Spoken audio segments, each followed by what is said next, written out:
હરે કૃષ્ણ, રાધે રાધે. કેમ છો બધા? હું છું શ્વેતા ખાણધર અને મારી આ યુટ્યુબની ચેનલ શ્વેતા ખાણધર ઉપર દરરોજ અવનવા વિડીયો અપલોડ કરું છું. મારા વિડીયોઝને જોવા માટે મારી ચેનલને સબસ્ક્રાઇબ કરો. સફેદ વસ્ત્રો, સફેદ રંગ કોને નથી ગમતો હોતો? 100 માંથી એક જ વ્યક્તિ એવું હશે કે જેને સફેદ રંગ નહીં ગમતો હોય, સફેદ રંગથી એને એલર્જી હશે. સફેદ રંગની વાત કરીએ તો એક સત્ય હકીકત તમને કહું છું કે એક માણસ હોય છે, એને સફેદ રંગના વસ્ત્રો એટલા હદે ગમતા હોય છે કે જેની કોઈ સીમા નથી હોતી. દરરોજ એને સફેદ રંગના વસ્ત્રો પહેરવા આપો ને તો એ વ્યક્તિ દરરોજ પહેરે, એટલો એ સફેદ રંગના કપડાનો શોખીન હોય છે. પરંતુ બને છે એવું કે એની જિંદગીમાં અમીરી નથી હોતી, એ ગરીબ હોય છે, દરરોજની કમાણીનું દરરોજ ખાય છે એવી એની પરિસ્થિતિ હોય છે. અને ક્યારેક ક્યારેક તો ભોજન નથી પણ મળતું એને, કારણ કે એની પાસે પૈસાની થોડી અછત હોય છે.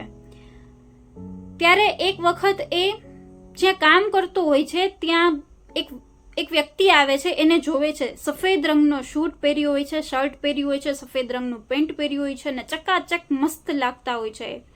એને જોઈને પોતે પણ વિચારે છે કે કાશ હું પણ સફેદ રંગના વસ્ત્રો પહેરી શકતો હોત. એને સફેદ રંગના વસ્ત્રો ગમે છે છતાં પણ એ માણસ શું કામ નથી પહેરતો? એની પાછળ શું કારણ હશે? કારણ એટલું જ હતું કે એ વ્યક્તિ જ્યાં કામ કરતો હતો એ કોલસાની ખાણ હતી અને કોલસાની ખાણમાં સફેદ રંગના વસ્ત્રો પહેરીને જો કામ કરવા જાય માણસ તો તમને ખબર જ છે કે શું હાલત થાય. રાત્રે કામ કરીને ઘરે આવે ત્યારે સફેદ રંગના વસ્ત્રો કાળા થઈ જાય, મેલા થઈ જાય, એમાં ડાઘ પડી જાય. અને એ વ્યક્તિ પાસે એટલા રૂપિયા નહોતા કે એ સફેદ રંગના વસ્ત્રો મેલા થઈ જાય ત્યારે એમાંથી ડાઘ કાઢવા માટે મોંઘા સાબુ કે પાવડર લઈ આવી શકે કે એને લિક્વિડથી સાફ કરી શકે, એટલા એને પાસે પૈસા નહોતા. એમની પત્ની દરરોજ તળાવે જઈને માટીથી કપડાં ધોતી, માટે પોતાનો શોખ એટલો એનો હતો, સફેદ રંગના વસ્ત્રો પહેરવાનો શોખ, એને ઈ મારી નાખતો.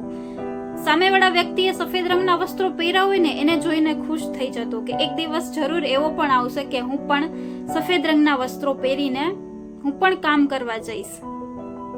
આ વાર્તા ઉપરથી એક આપણે નાનકડી એવડી શીખ મળે છે કે ભગવાને તમને જે વસ્તુ આપી છે એનો આભાર માનો. તમે જ્યાં છો, જે હકીકતમાં છો, જે પોઝિશનમાં છો, જ્યાં તમે રહો છો, જેવું તમારું વાતાવરણ છે એ ઉપરવાળાની દેન છે. ઉપરવાળો જેને જે આપે છે એ સમજી વિચારીને જ આપે છે. અને હા, એ માણસ એની મહેનત અને એની કાબિલિયત અને એની ઈમાનદારીથી એક દિવસ એક કંપનીનો માલિક બને છે. જે કંપનીમાં હીરાની કોલસાની ખાણમાં જે એ કામ કરતો એ જ કંપનીનો પેલા મેનેજર બની જાય છે એની ઈમાનદારીથી. અને ધીમે ધીમે જતા એની પાસે પૈસા ભેગા થતા જાય છે અને એ માલિકનું પદ મેળવે છે. અને ત્યારે તે ચકાચક વ્હાઇટ સૂટ અને વ્હાઇટ બ્લેઝર પહેરીને ખુરશી ઉપર બેસેલો હોય છે. માટે આ વાર્તા ઉપરથી આપણે એટલું શીખી લઈ કે વ્યક્તિ જે વસ્તુ જોવે છે એ વસ્તુને પોતે હૃદયમાં બેસાડી લે કે એક દિવસ હું પણ જરૂર આ પોઝિશન પર રહીશ. આ વ્યક્તિ છે જેવું એનું વ્યક્તિત્વ છે એવું વ્યક્તિત્વ મારું પણ હશે એક દિવસ. એ મનમાં નક્કી કરી લે છે અને મહેનત કરતો જાય છે તો જરૂર એ કામયાબી મેળવે છે, કામયાબી હાસિલ કરે છે અને જરૂર એક દિવસ એ પોતાના સપના સાકાર કરે છે. માટે સપના જોવો, ખુલ્લી આંખે જોવો, મહેનત કરો, ઈમાનદારીથી એને હકીકતમાં બદલો.